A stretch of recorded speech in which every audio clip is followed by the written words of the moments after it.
A verdade é que mentiram para você sobre o Sínodo da Amazônia e agora estão mentindo sobre a exortação apostólica Querida Amazônia do Papa Francisco. Uma série de influenciadores digitais, youtubers que se dizem católicos, com todas as aspas possíveis, mentiram, produziram distorções, fake news, falsificaram o trabalho dos bispos ao longo do último ano ou até um pouco mais.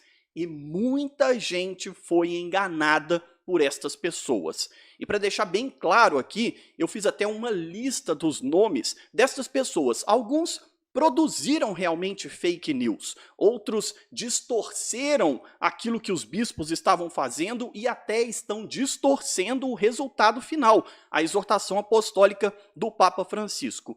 E outros tantos se deixaram enganar, ou por inocência, ou por incompetência teológica, ou até mesmo por fraqueza de fé. E é bem provável que você tenha se deparado com estas fake news, com estas mentiras e distorções, e não foi capaz de perceber que estas pessoas estavam te enganando, que elas não tinham competência para analisar um sínodo de bispos, nem competência têm agora para analisar uma exortação apostólica como essa que o Papa Francisco acaba de publicar. E eu estou falando sim, exatamente de Bernardo Kister, Olavo de Carvalho, um tal de Professor Emílio, ex-padre Rodrigo Maria, um ex-padre excomungado, o padre Dornelles, ex-padre, né? Dornelles, professor Belei, Anderson Reis, Bertrand Orlando de Bragança, que eu nem sei quem é, e o cara se intitula de Dom, não sei o que, deve ser algum desses ex alguma coisa do Império Brasileiro, e também o tal do Instituto Plínio Correia, entre tantos outros criadores de conteúdo que se intitulam católicos.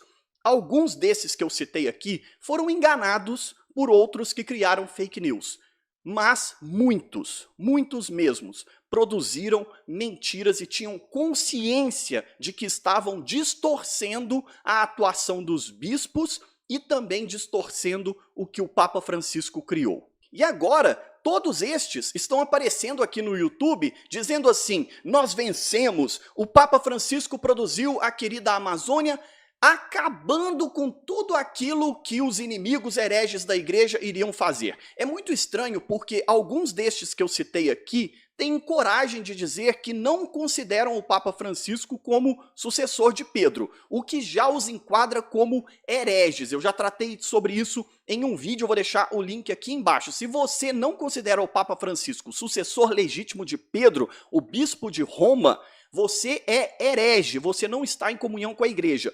Link na descrição para você entender um pouco melhor. Agora, outros destes que eu citei aqui não têm coragem. E aí ficam dizendo assim: não, foi muito bom o resultado, nós vencemos, nós conseguimos, mas é bom a gente analisar um pouco melhor o Querida Amazônia, entre outros documentos do Papa Francisco, porque tem coisas ali nas entrelinhas que é bom a gente tomar muito cuidado. Eu provei aqui nesse canal, há mais de ano eu estou produzindo conteúdo sobre o Sínodo da Amazônia, pré-sínodo, durante o sínodo, depois do sínodo, analisando os documentos, provando todos os pontos da doutrina social, da doutrina moral e da doutrina de fé da igreja, que tudo o que estavam dizendo que o sínodo iria fazer já era mentira, porque essas pessoas não tinham competência nem sequer para ler um texto preparatório de sínodo, muito menos dizer o que iria acontecer. E eu fiz outra lista interessante, 7 pontos que todos estes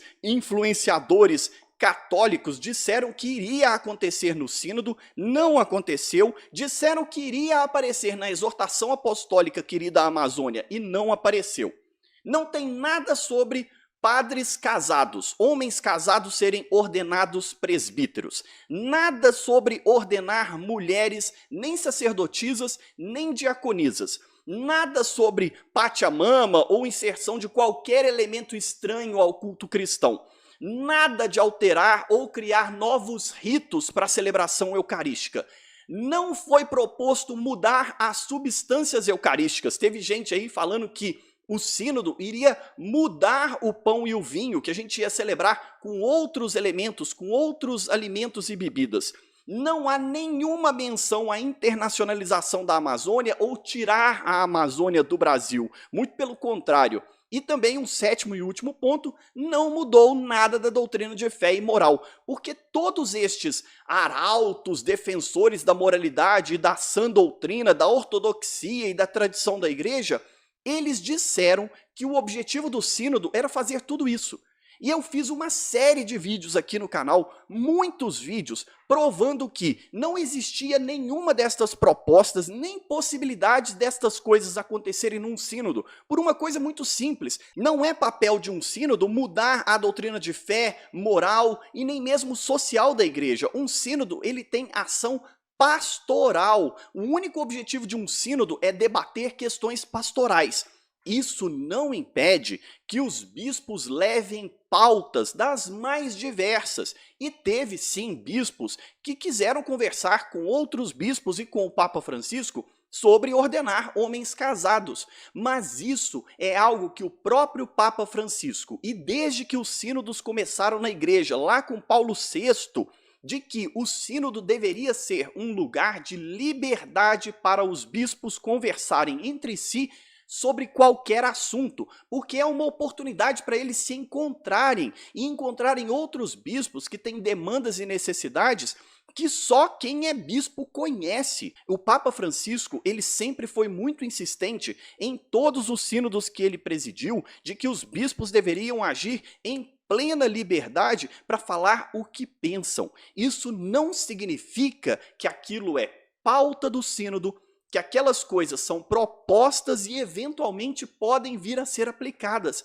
porque sínodos são meramente pastorais, atender demandas pastorais da igreja. E quando trata de doutrina, é apenas para reforçar elementos que sejam importantes para a aplicação daquela ação pastoral desejada. Estes influenciadores levaram muita gente, milhares de católicos, a entender errado qual era o processo, o que realmente estava acontecendo e o que estava sendo proposto pelos bispos. E alguns destes criadores, como o próprio Bernardo Kister, publicaram vídeos contando vantagem. Nós vencemos. Vencemos porque o Papa Francisco não aceitou nenhuma das propostas radicais dos progressistas da igreja, destes comunistas, destes bispos comunistas da teologia da libertação.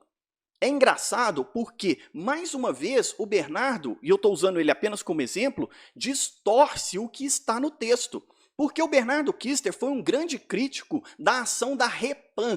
A Repam foi uma instituição que trabalhou por trás do sínodo para levar todo o debate para os bispos. Eu estou simplificando aqui a ação da Repam.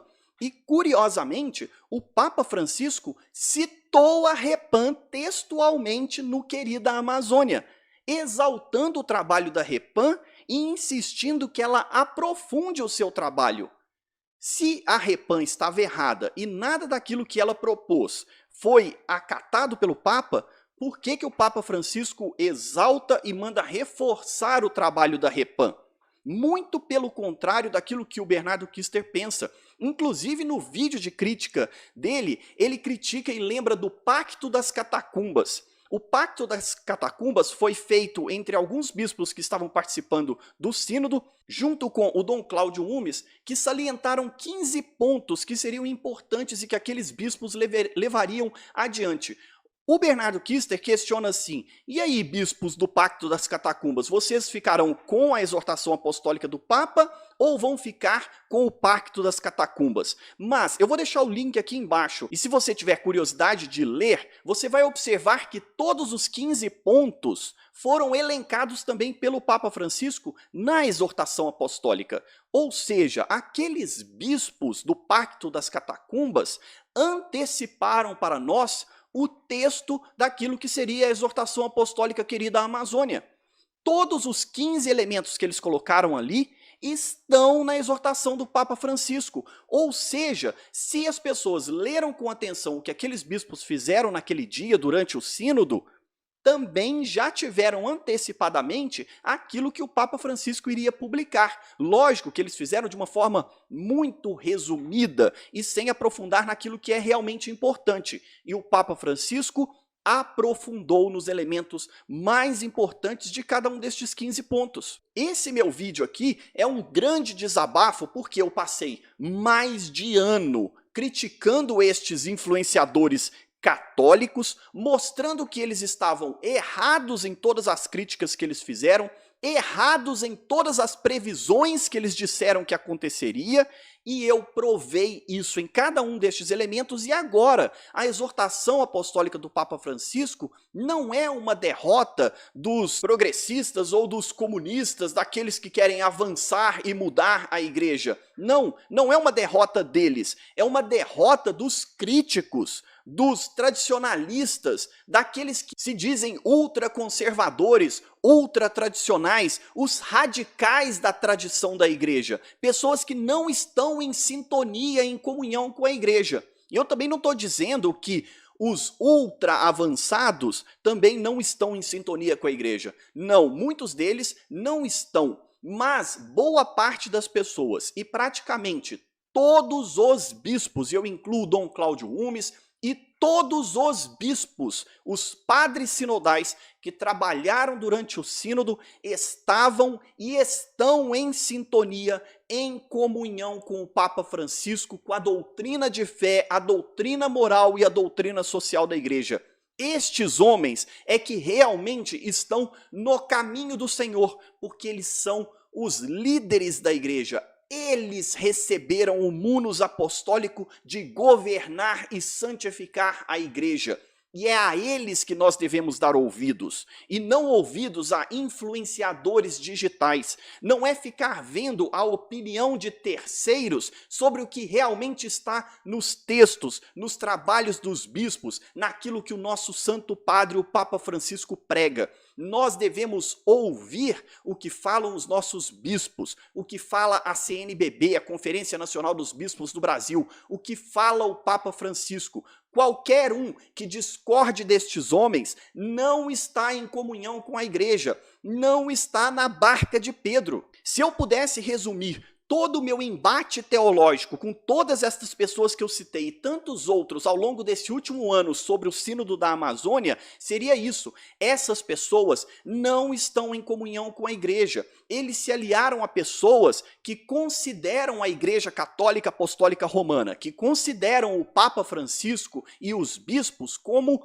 inimigos. Eu já produzi um outro vídeo aqui no canal, vou deixar o link aqui embaixo, mostrando que existem grupos que consideram a igreja inimiga e vão fazer de tudo para acabar com a credibilidade dos bispos e do Papa. E o fato é que tudo isso que aconteceu, tudo o que estes influenciadores disseram que iria acontecer, que era o fim da igreja, que o Sínodo da Amazônia seria uma grande apostasia, estas pessoas estavam erradas desde sempre. Primeiro, por incompetência teológica. Segundo, por fabricarem e acreditarem em fake news e se deixarem influenciar por outras pessoas de fora da igreja. O mais importante era ter confiado na igreja, confiado nos bispos, confiado no Santo Padre. Aqueles que desconfiam da igreja sempre estarão errados, sempre vão errar. Estas pessoas apostaram no pior cenário, distorcendo, mentindo, falsificando o trabalho do sínodo e, infelizmente, agora elas continuam fazendo a mesma coisa, cantando vitória, e agora é tão engraçado porque eles cantam vitória sobre a exortação apostólica querida Amazônia do Papa Francisco, mas boa parte deles não considera o Papa Francisco sucessor de Pedro. O que muda? De repente agora o texto é bom, é bonito? Por que vocês acham o texto bom, bonito, lindo e maravilhoso? Porque vocês não têm capacidade teológica, não conhecem a fundo a doutrina de fé que dizem professar e não percebem que este texto é exatamente aquilo que os bispos foram propor e pedir ao Papa Francisco do ponto de vista pastoral.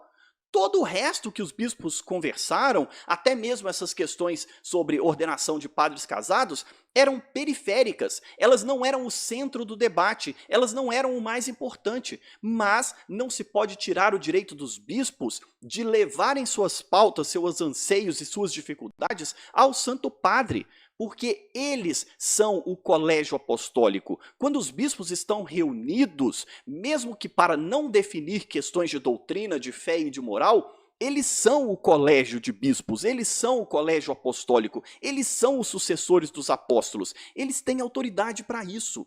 Mesmo que nada do que eles debatam seja aplicado, eles têm o direito de debater, porque é papel da igreja entender os seus desafios e encontrar os melhores caminhos.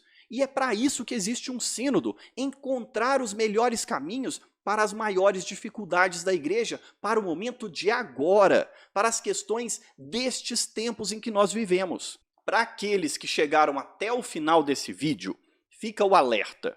Preste muito atenção em todas as críticas, em tudo o que falam contra a igreja, que acusam os bispos e o papa de serem hereges, de distorcerem a doutrina, de não se manterem fiéis a Cristo. Desconfie sempre, porque aquelas pessoas que pulam da barca de Pedro, elas vão se afogar, porque elas não estão com Jesus, elas não estão na igreja de Cristo. Desconfie dessas pessoas sempre. Confie mais no seu bispo, porque é ele quem recebeu a autoridade de Jesus, ele quem tem o munus apostólico. Confie no Papa. Ele foi escolhido pelo Espírito Santo para governar e santificar a igreja. E tome muito cuidado com os exageros, com tudo o que propagam pela internet com extrema preocupação, como se fosse o fim dos tempos. Porque agora nós vimos que nada disso era real, nada disso ia acontecer. Eu estou preparando um roteiro de um vídeo tratando dos pontos mais importantes da exortação apostólica, explicando aqueles pontos que eventualmente sejam os mais difíceis. Então inscreva-se aqui no canal e deixe o sininho ativado para que você seja notificado quando o vídeo novo sair. E também deixa o seu like e clica em gostei. Se ficou alguma dúvida, comenta aí embaixo e dá uma olhada em todos os links e referências que eu coloquei na descrição, porque vão te ajudar a entender um pouco mais sobre o que está acontecendo. E não se deixe enganar por esses que se dizem tradicionalistas, ultraconservadores, extremamente ortodoxos e que consideram o Papa como não sucessor de Pedro, que consideram que o Papa Francisco não é o legítimo sucessor de Pedro, e aqueles que desconfiam e criticam os nossos bispos, porque estes não estão na barca de Pedro.